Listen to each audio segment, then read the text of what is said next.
کرے کیا کہ خزاں کے دن ہے مگر ہم فسردہ دل کیوں ہوں، ہماری بزم میں پھولوں کی گفتگو تو رہے۔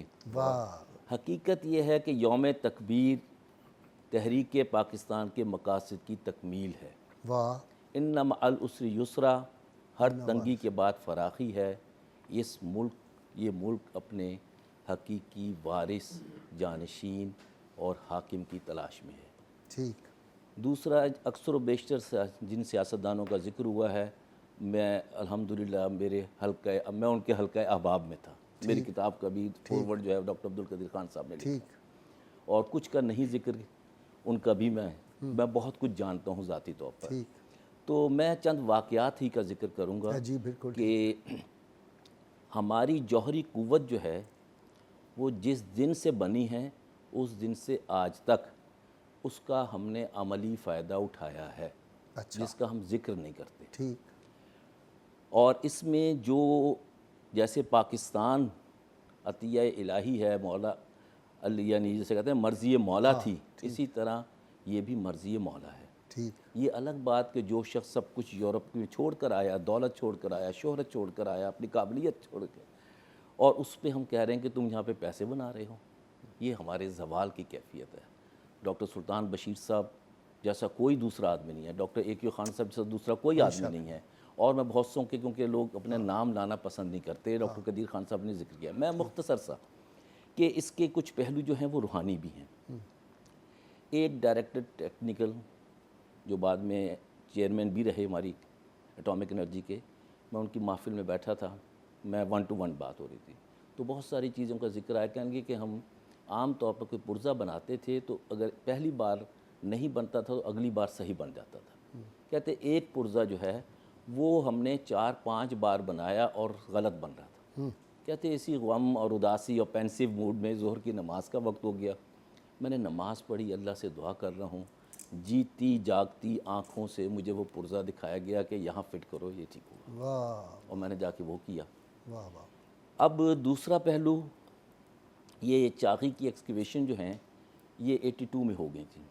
اگر ہم عالمی یعنی اسیسمنٹ پڑھیں یا سروے پڑھیں تو ایٹم بم، ہائیڈروجن بم، ایٹامک میزائلز اور سیٹلائٹ، یہ ہماری بہت پہلے چیزیں مکمل ہو گئی تھیں، جس کا بھی کمرڈور صاحب بھی ذکر کر رہے تھے کہ ہماری ایئر وائلیشن کوئی نہیں کر سکتا۔ اگر رشین جہازوں نے کی تھی تو سارے قید میں تھے جن کو رہا کیا تھا، پہلا آرڈر کیا تھا، جہاز سمیت، کرو سمیت۔ اب دوسرا یہ کہ وہاں پر پوری دنیا جمع تھی، سیزمک اپنے کچھ ایران میں بھی بیٹھے تھے، کچھ بلوچستان میں بیٹھے تھے، این جی اوز کی شکل میں۔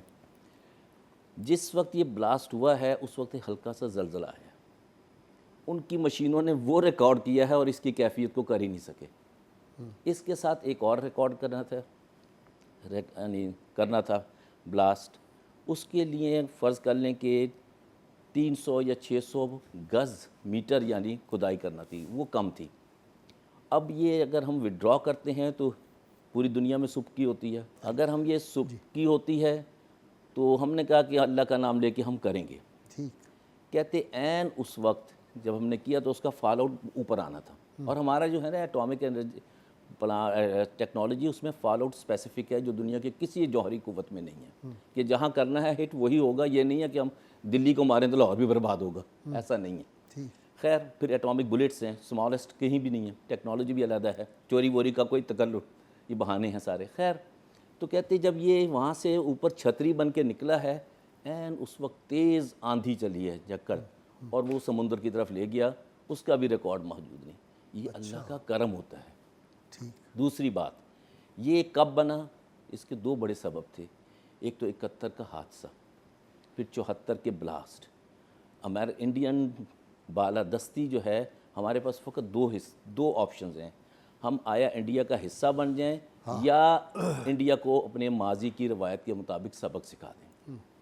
اب 2 میں سے کیا ہم تیار ہیں حصہ بننے کے لیے؟ کبھی بھی نہیں۔ 74 میں جیسے اے کیو خان صاحب آئے، ان کے ساتھ جو کچھ میں تفصیل نہیں، ڈاکٹر صاحب نے، خمرور صاحب نے بیان کر دی، چشتی صاحب نے، کہوٹا کی جگہ کا مختص ہونا اور پھر یہ بننا، یہ ہمارے اظہار لمیٹڈ والوں نے مکمل کی تھی، اور استاد محترم پروفیسر مرزا منور صاحب کے داماد جو ہیں وہ انچارج تھے اس کے۔ خیر یہ کس پس منظر میں؟ پھر یکدم وہ زمانہ آیا کہ پوری دنیا کو ہماری ضرورت تھی اور ہم نے یعنی افغان جہاد میں ہم انوالو تھے. اس پس منظر میں یہ یعنی ہم جوہری قوت بنے ہیں. صدقہ کس کا؟ قرآن پہ عمل کرنے کا کہ نہ تھکو نہ کمزوری محسوس کرو, سفر جاری رکھو. ٹھیک. یہ وہ صدقہ ہے جو ہمیں میسر آیا. ٹھیک. میں مختصراً دو باتیں کروں گا, دو تین. ٹھیک صاحب. ایٹم بم بنانا مشکل ترین عمل تھا, حفاظت اتنی مشکل نہیں ہے, حوصلہ چاہیے. دوسرا یہ ہے کہ ہمارا جو برائٹ پاسٹ ہے جس میں ایٹم بم ایک ریالٹی بن کے رول ادا کر رہا ہے, میں اس کی طرف نشاندہی کروں گا.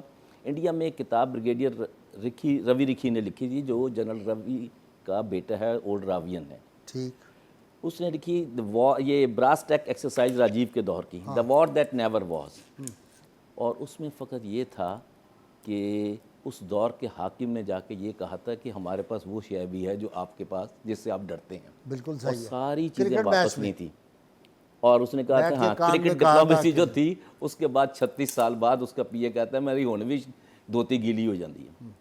خیر, اب دوسرا یہ ہے, بریگیڈ اپنا کموڈور صاحب موجود ہیں, مارک ٹیلی کا زمانہ, کہ اس کی نہ ہڈی ٹوٹی, وہ کوہٹا کے گرد منڈلا رہا تھا, نہ اس کی ہڈی ٹوٹی نہ کوئی زخم آیا, مگر اس کہے پاکستان جانا very very dangerous country, I will never go again. تو اس کا یہ حال. دوسرا, کیا ایک دور بیٹھے ہمارے دشمن نے جو پاکستان کو نمبر 1 اینیمی کہتا ہے, انڈیا کے ساتھ کئی بار اٹیک کرنے کا انہوں نے چاہا, تو پیغام یہی دیا جاتا تھا کہ حضور جو چیز سے آپ ڈرتے ہیں وہ وہاں بھی پہنچ جائے گی. اور جنرل حمید گل صاحب نے ایوان وقت میں ایک بار کہا تھا کہ آج 30 سال بعد 35 سال بعد وہ ہمیں دوبارہ دلی میں بیٹھ کے دھمکی دے رہے ہیں کولیبریٹو, مگر اگر ایمان کے ساتھ بات کی جائے تو پھر ہمت نہیں ہوتی, فقط بیان ہی کافی ہے. یہ بیان میں طاقت کہاں سے آتی تھی؟ ایمان اپنی جگہ, مگر حوصلہ اور اس کے ساتھ اسلحہ, ایمان کے ساتھ دولت ایمان بھی چاہیے, ساما کے ساتھ دولت ایمان بھی چاہیے. اچھا, اس بے طرح کی فائدہ ہے باتیں دستے قوی دل ہو کر ضعیف. بڑی میں دکھی دل سے کہہ رہا ہوں, میں بات نہیں کرنا چاہتا تھا, لیکن ہمارے بعض میڈیا پہ لوگ جو اس طرح کی بات کرتے ہیں کہ جی وہ ہم تو 2 دن نہیں لڑ سکتے, ہم تو 2 گھنٹے نہیں لڑ سکتے, یہ قوم کے موریل کو گرانے کی باتیں ہیں, یہ ایکچول بھی ہے؟ یہ ایکچول نہیں ہے. پاکستان دنیا کا, وہ قائد اعظم علیہ الرحمٰ نے امریکن جرنلسٹ کو انٹرویو دیتے ہوئے کہا تھا, Pakistan though is a small state but will be the pivot of world politics. کیا پوری دنیا یہاں نہیں لڑ رہی؟